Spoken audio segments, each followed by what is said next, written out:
Hello and welcome to episode 181 of the Fizz. Thank you all for being here. It is Tuesday, March 18th, the day after St. Patrick's Day. I am here with the main men, and boys, I am here with a new sponsor, Antonio's Cucina Italiana.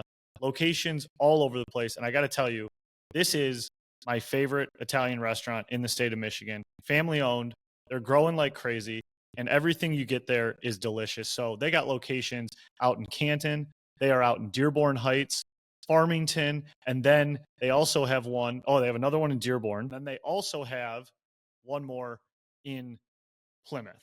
And then they also have Roman Village. All amazing restaurants. My favorite thing there is the gnocchi, the homemade gnocchi sauce, Rita's gnocchi sauce. I absolutely love it. So if you don't know Antonio's, go check them out. Amazing restaurant and now sponsoring the Fizz. So we're very excited to have them, and I'm very excited to be here with the boys on the cusp of March Madness. Channy football, ice cold brewloo. How are we doing, fellas? You know, a lot more chipper than I usually am the day after St. Patrick's Day.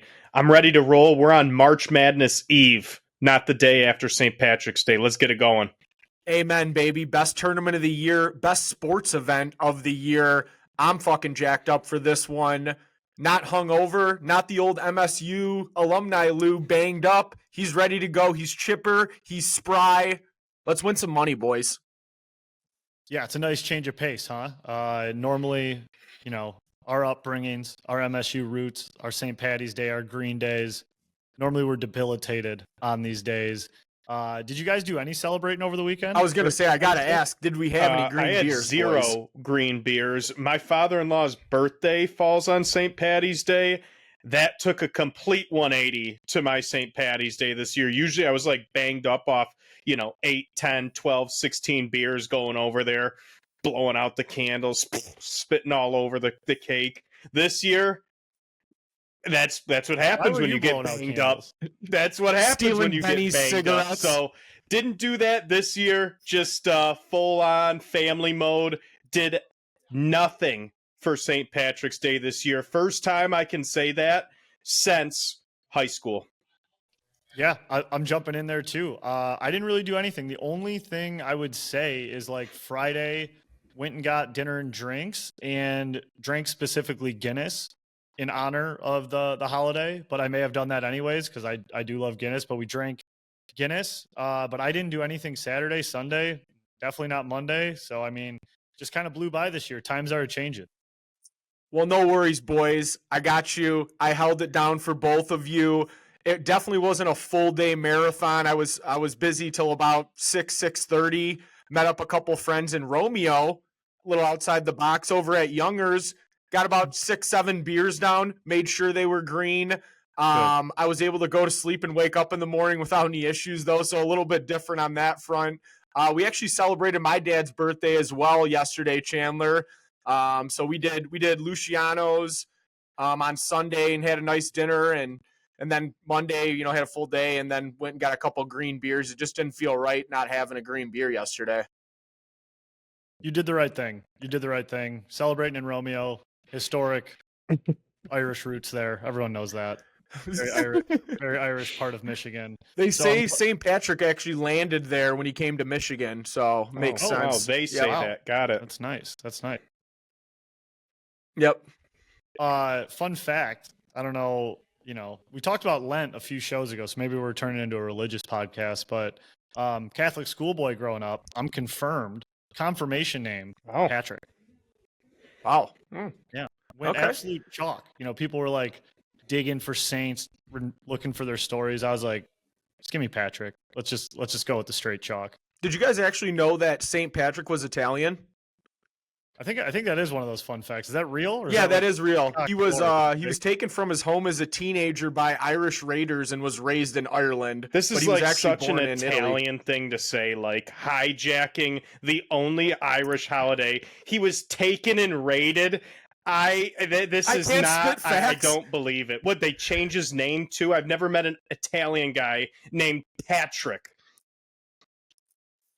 That's not Patrick. Pretty close. Guy came Yeah. up from the gutter, Italian blood over in Ireland, taken prisoner, rose up from the ashes, got rid of the snakes, fed the people of Ireland.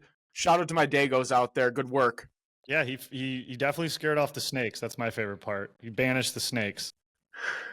I like this. I like this. Everyone's got some Italian roots. I can't wait till Pizzo's like, Abe Lincoln, Italian. Well, boys, it's a good time of year for sports. Football ends and it's like, we're all doom and gloom. And then it's like I forget that March is going to happen and how awesome it is. And there's golf and there's March Madness and there's playoff races. And so there's a ton going on, obviously on the eve of March Madness, which we're all very excited about. But I wanted to touch on the players that happened over the weekend. Probably the biggest non-major golf tournament for the PGA. Wanted to talk about what we liked, what we don't like, what you thought of the result, who we bet on. I know I gave you guys my 3 last week of Morikawa, Berger, Rye.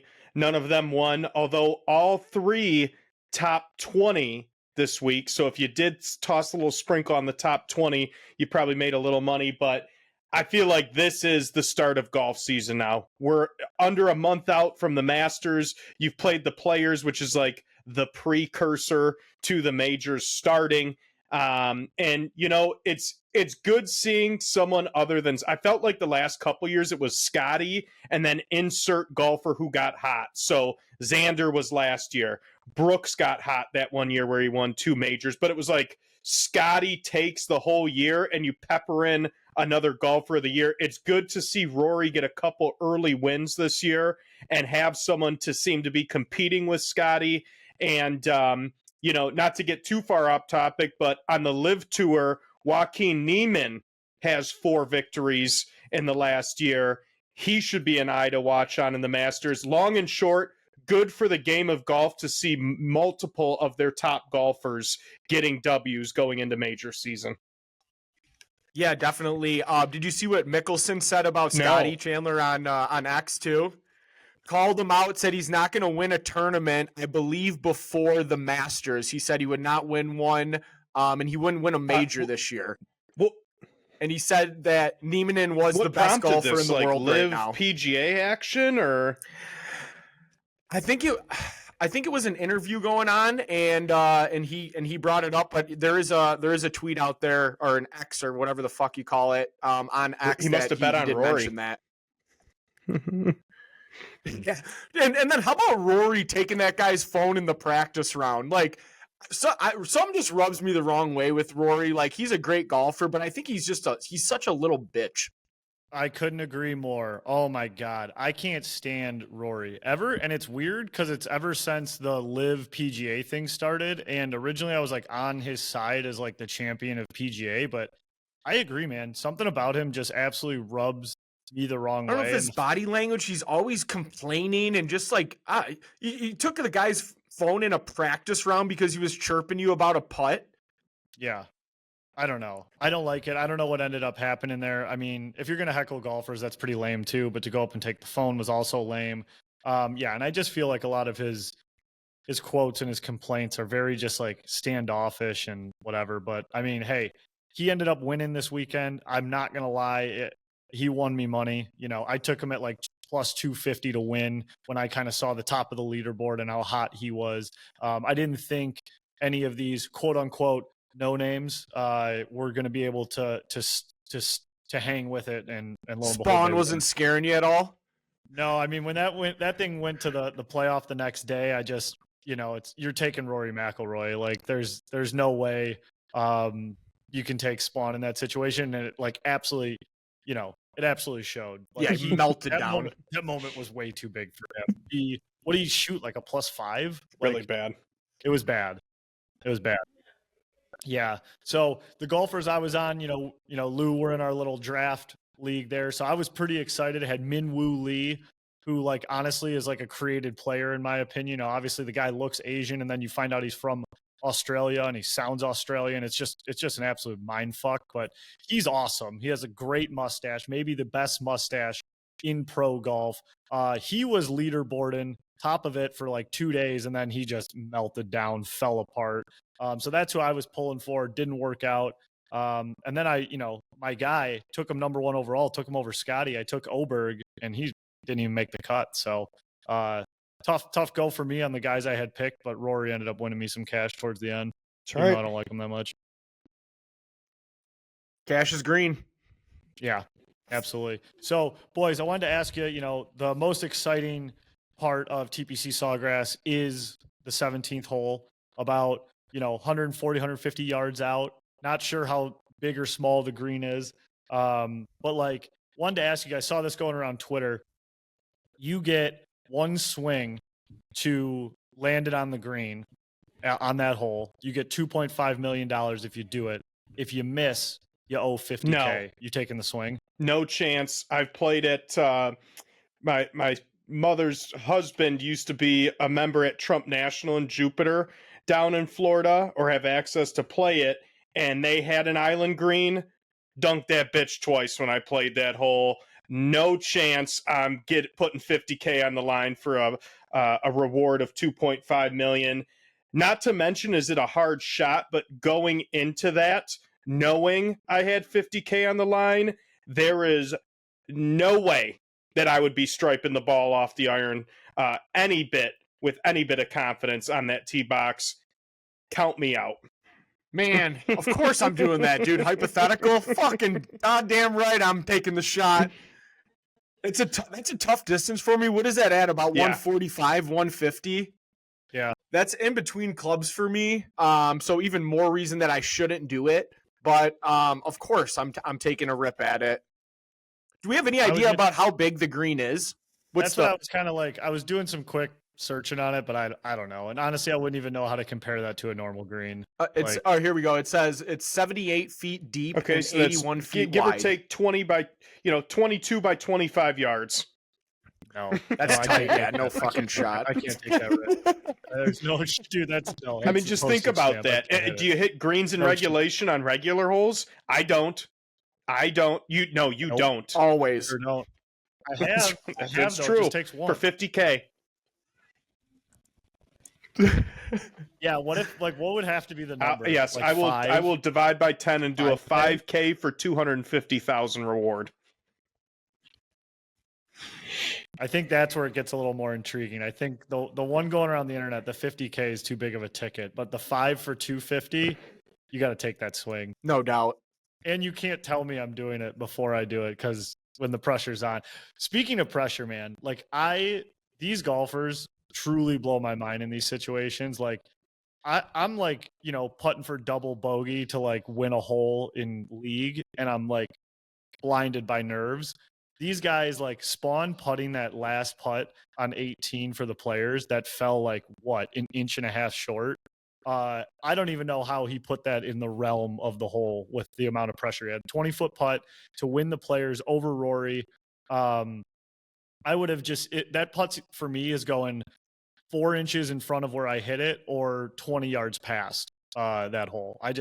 I'm always so impressed at how these guys can I agree with you. And another aspect I'm impressed with is when they get in trouble and they clear a bowling alley width of grass with people on both sides of it. I'm hitting that off the hosel and hitting just a rocket into the onlookers if I've only got a 5 to 10 yard window wide in front of me. Yeah, I agree. Yeah, that's a Vlad Guerrero screamer off someone's forehead. Velocity. Yeah, they have these bad tee shots or whatever, or bad second shots, and you're just oh, they're screwed. And then they just get up and down, no problem. Why they're pros. All right. Speaking of non-pros, let's talk about college basketball. March Madness starts tonight. When are the playing games? Tonight. Yep. Playing games tonight. Real-time tournament starts Thursday. A lot happened over the weekend. 3 games for the Big Ten tournament. Michigan State gets bounced in a game by Wisconsin, and then Wisconsin and Michigan play one of the ugliest games I've seen in a Big Ten championship game. Michigan edges out Wisconsin. They are the Big Ten tournament champions. Michigan State, not to be confused, are the Big Ten champions. Michigan State comes in as a 2 seed, Michigan as a 5 seed. I'll just leave it right there, fellas. Jump in. March Madness begins tonight. So I think we have to talk about this first and foremost, because this team's playing tonight. They're calling it one of the biggest cons ever in March Madness history. The UNC Tar Heels getting in to the play-in game. I believe they play tonight, correct? Yep. So most people I'm sure are aware, but what happened was they got in with one of the worst resumes possible, and a lot of eyes are looking at Bubba Cunningham. Who's Bubba Cunningham? He is the AD over at UNC, and he is also on the committee for the selection. And they are going to pull in $100 million since they're making the tournament for the school. And what they basically went over is these were the biggest key takeaways to this. UNC was 1-12 against quad 1 opponents, and they had one quad 3 loss against Stanford in January, where they were at home and they were a 12.5 point favorite, lost that game outright. Whereas the two schools who probably got fucked over the hardest in this were Indiana and West Virginia. Indiana beats MSU in East Lansing, beat Purdue, and then has no quad 3 or 4 losses. West Virginia had an even better resume, in my opinion, beat Kansas on the road, beats Iowa State at home, beats Arizona State and Gonzaga at neutral sites. Well, no you know why. losses. They're communicating with Belichick's girlfriend on all this stuff. So that's where all your grievances are going on UNC there. Real quick, I just wanted to say, because West Virginia was mentioned, West Virginia felt so slighted by this that West Virginia's governor threatened legal action against the NCAA for not putting West Virginia. Here we go. In the Must have a tournament. lot going on in West Virginia for him to threaten legal action for a first round exit. Busy. He called it. He described it as a miscarriage of justice and robbery. Here we at go. the Thanks, highest Governor. You're level. really standing up for the people, buddy. But let me get into it here. Open bracket here this year. Hello. I'll give you my 6 later on as we end this out as to the formula that's worked 19 out of the last 20 years. There's only 6 teams that can win the national title. We'll get into that later. I'm going to first be a boomer, though. Pull in my inner dad and go down the path that Lou just went down with the seeding and the travesty that this committee put together in this bracket. We're in the South region. MSU 2 seed. We have the number 1 overall seed in the region, Auburn, right? Number 1 team, number 1 seed. Auburn wins round 1. Who do they get to play round 2? Louisville? Where are they playing them? Lexington, Kentucky. An hour and 20 minutes from Louisville's campus. The number 1 seed in the tournament has to play a road game in round 2 against the 27-7 Louisville Cardinals, who checks notes are 10th in the AP poll and an 8 seed. Are you kidding me?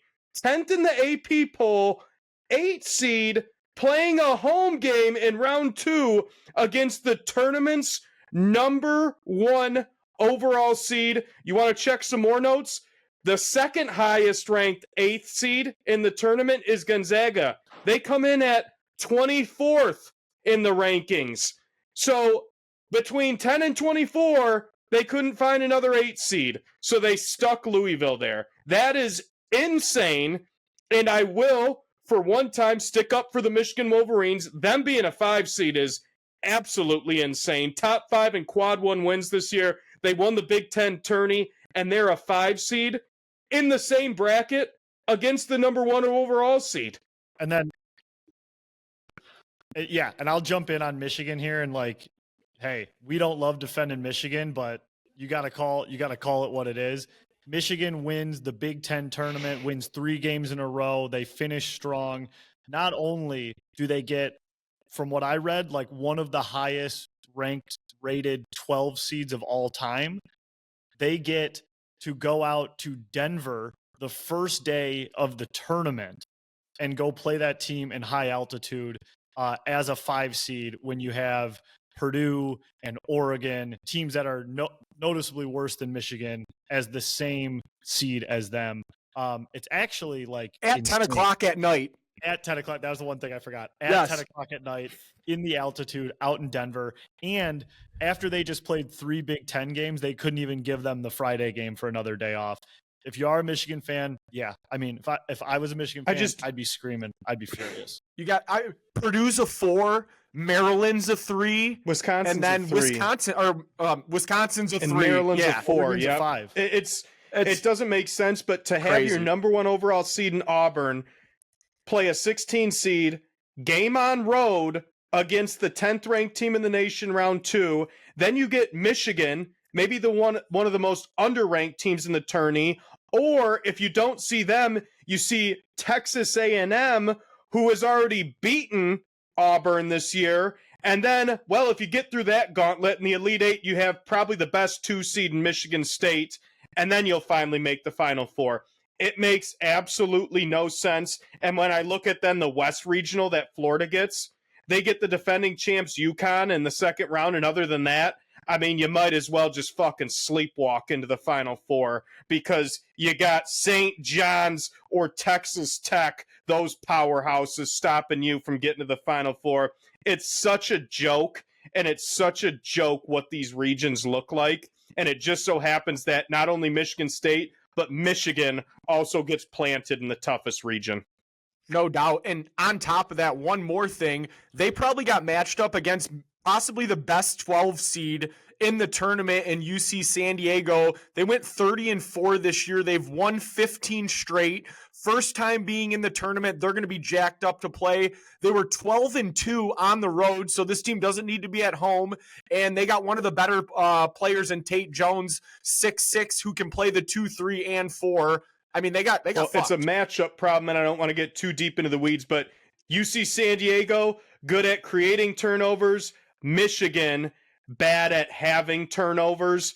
Not the best matchup for them in round 1. And let's not forget, look at the betting markets. Most bet team early on, you guessed it, the University of Michigan.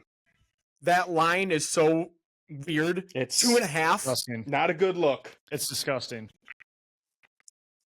Now, look, guys, I want to say this, and it's going to sound State fan, but I am a State fan, so I don't really care. But I would have loved to win the Big Ten tournament. Okay.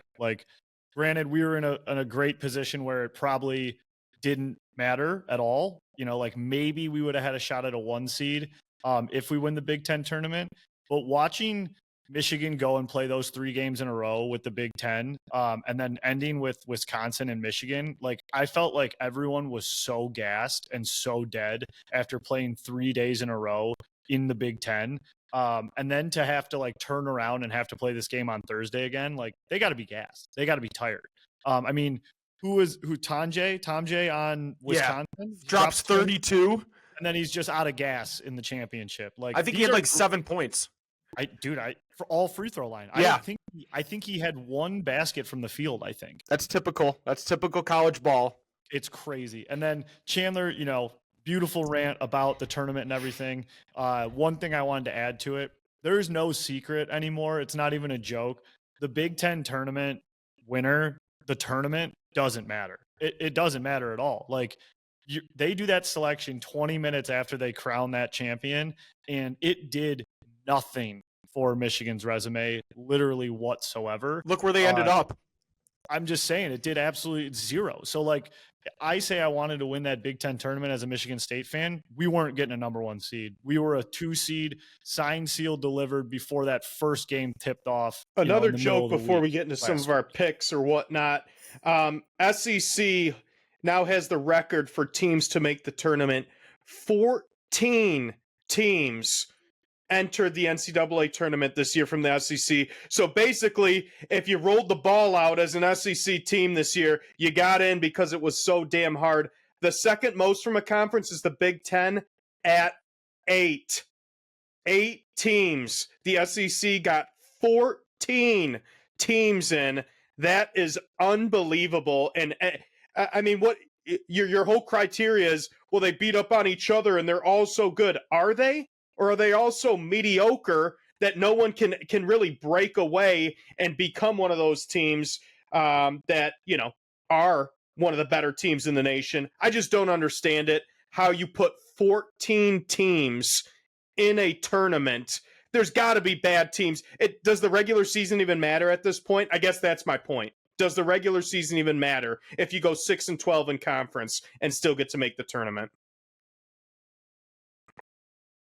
And the beauty of the NCAA tournament is like, I want to see schools I've never heard of or can't pronounce and all that. Like, this is what this tournament is: 68 teams, and we got to do with 14 SEC teams that I deal with during all of football season anyways. Like, we want no-name heroes to emerge from schools I've never heard of, from mascots that I have to Google what the hell that thing is.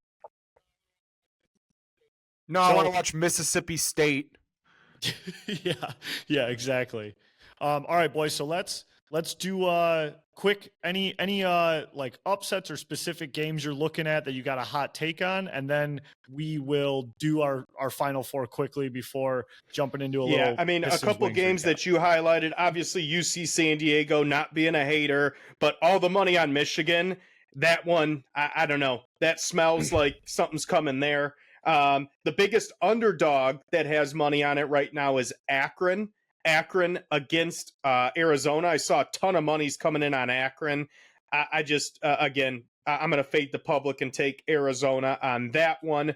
And then something to look out for. And, I don't know if I guess this is going to be my biggest upset of round one, and we'll see if it comes true. But my biggest upset for round one, you go to the Midwest region. I'm going to take Troy over Kentucky.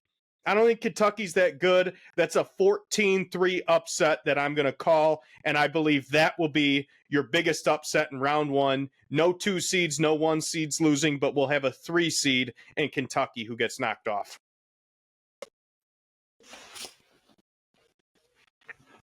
I like it, Channy. I got a couple things here to look at.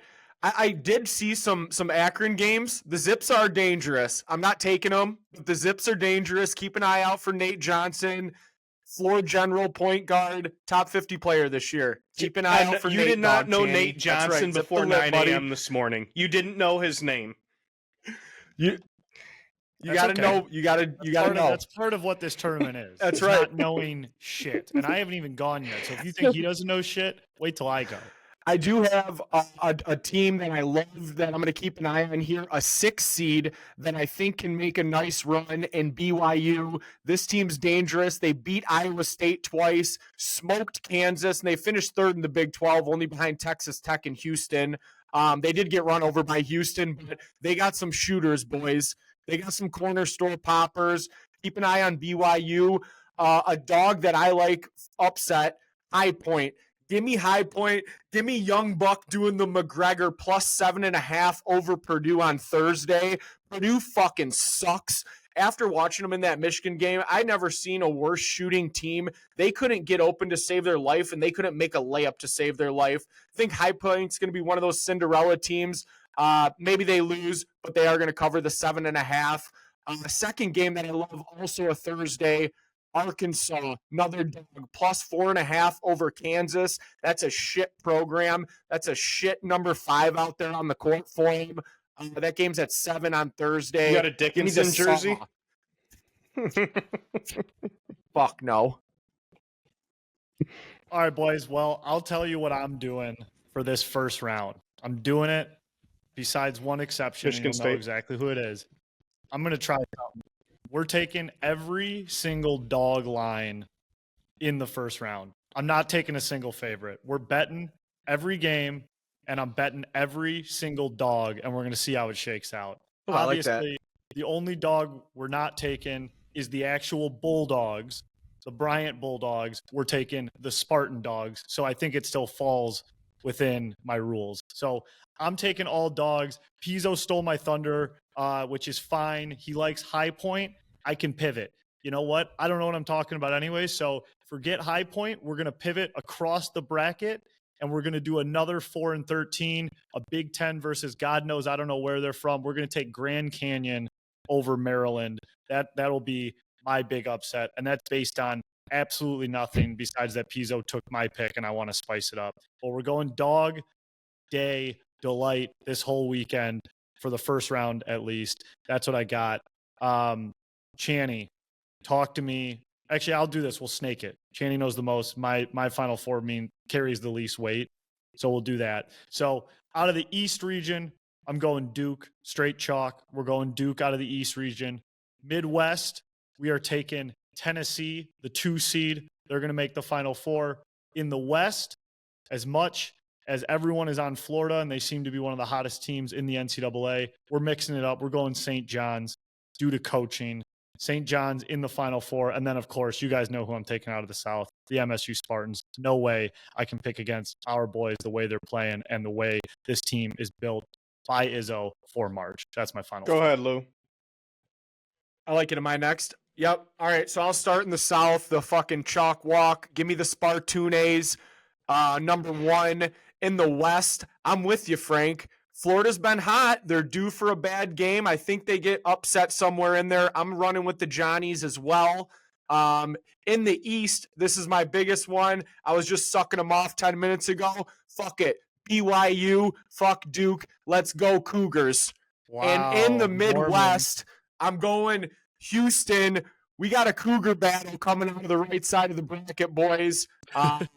Give me that one for my Final Four. I mean, it goes without saying, Michigan State's going to win the South. Like, no more commentary needed on that. I alluded to it earlier on. Out of the West, I'm taking Florida. I've been on Florida since the middle of the season. I think they're the most complete team in the tournament. If they can get by round 2, which is probably going to be UConn, I think that's their toughest game in this bracket. Give me Florida out of the West. In the East, I'm going a little spicy too. Give me a Big Ten team, Wisconsin, the number 3 seed out of the East. I don't trust Duke. I don't know if Cooper Flagg's going to give it his all with his scare with his ankle. Give me Wisconsin coming out of the East. And Midwest, I think, is going to be the biggest chaos. And in that, I'm going to still take chalk. I'm going to go Houston coming out of the Midwest with a very chaotic bracket out of there. But mine is Michigan State, Florida, Wisconsin, Houston for my Final Four. Final notes here. Keep it brief. What do you guys think of Michigan? What was your initial reaction to seeing Michigan State's road to the Final Four? Because I mean, we own Shaka Smart. We absolutely own Shaka Smart. And if you know Michigan State basketball, you know this. They don't lose the second game of a weekend. If you're going to catch them, you better catch them in the round of 64 or the Sweet 16, because if they get to round 32 or the Elite 8, they do not lose those games on a quick turnaround. So I love their pathway. And if you think Iowa State's going to scare me in the Sweet 16, you got another thing coming. They are way better than Iowa State. I love it. I absolutely love it. Very excited to see how it goes. Everybody, good luck with your bets. Good luck with your brackets. We will do a quick little minute check-in on our local teams here. Detroit Red Wings lost this weekend to Carolina in kind of a game we all thought we'd lose. And then for another game we thought they'd lose on Sunday, they play the Vegas Golden Knights, and lo and behold, they shut them out 3-0 at home, pump them, outshoot them, only give up 17 shots. Welcome to the roller coaster. This is what the Red Wings do around this time. They dig themselves a big hole, and then they just keep roping you back in. Peter Mrazek looks like the starting goalie, just started 3 games in a row. And, you know, I went to the Buffalo game last week, which I told you about, played great, lost to Carolina. They beat Vegas. Tonight, big test, huge test, all eyes on Ovechkin. Red Wings at the Washington Capitals. Washington looking at the number 1 overall seed in the East, but you want to make the playoffs, you got to win these games. So buckle up, Buckaroos. That's right. We said it, tough stretch, and I'm not roped in until they beat Washington tonight. I still think they got an uphill battle, to say the least. But if they beat the number 1 seed tonight, we are officially back in the mix watch. Yes, we are. Yeah, so just yeah, exactly. We're like in critical condition. Yeah, we're off death row. Heart monitors off. So number one team for the wild card, Ottawa Senators, 66 games played, 77 points. That makes me want to throw up in my mouth. Number two, New York Rangers came storming back for a horrible start to their season. There's 68 games played at 72 points. Ahead of us, Montreal Canadiens, who just upset the Florida Panthers last week. 66 games played. They're 1 point ahead of us. We have played 67 games with 70 points. Big one. Tonight's a big one. Yep, looking forward to it. Need to keep lighting the lamp up. Casper, he's been hot these last couple weeks. DeBrincat, same old story with him. Kaner, Razor got off the pine. Yep. Kicked into himself, buried it. The Vegas game was probably, outside of the Buffalo game, was the best game that I've watched in a couple weeks for the Wings as a full, complete, first to third finish. Yeah, absolutely. That goal was unreal from Johansson. Oh yeah. I'm sorry, sir. I didn't know you had that in your bag, my boy.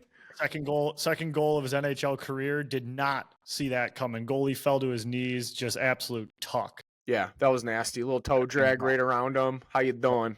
Yeah. Pistons this week made headlines mostly for playing the Thunder, getting absolutely hosed by the refs. JB Bickerstaff, let him have it. Made national news. Was one of the most eviscerating, coach to ref insults I've seen out of the city of Detroit. Maybe that's what you do. That's how you gain respect of a young team. You have a coach who stands up for his players, lays on the grenade, really takes it out on the league and the refs after the game.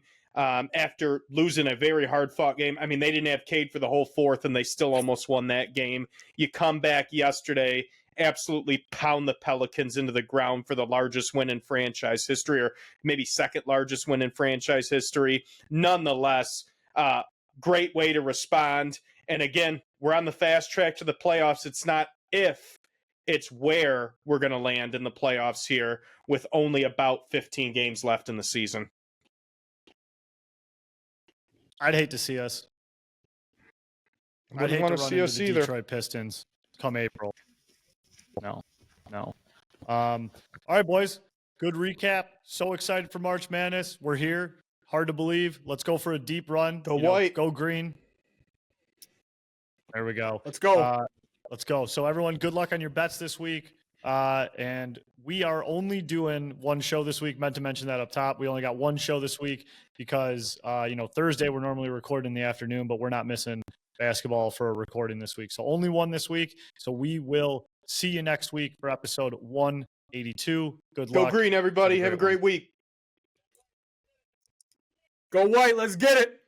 Champagne.